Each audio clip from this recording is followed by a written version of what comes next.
Hey everyone, welcome back to another video, and this video I'm going to talk about how to fix if your iPhone 17 old 17 models are not turning on. So let's get started. So the first one is all about what you need. Just make sure that your iPhone 17 or all the models is having enough battery. So if you go over here, press and hold for a while, you can see there will be a battery indication which showing you whether you are having battery or outage of the battery, and you have to cross it like that.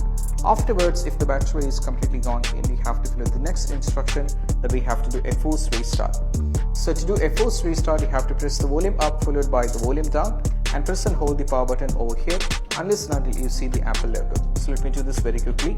Press the volume up followed by volume down, press and hold the power button over here like this, and you can see the Apple logo. Then you can release it. Now just wait for your iPhone to completely turn it on.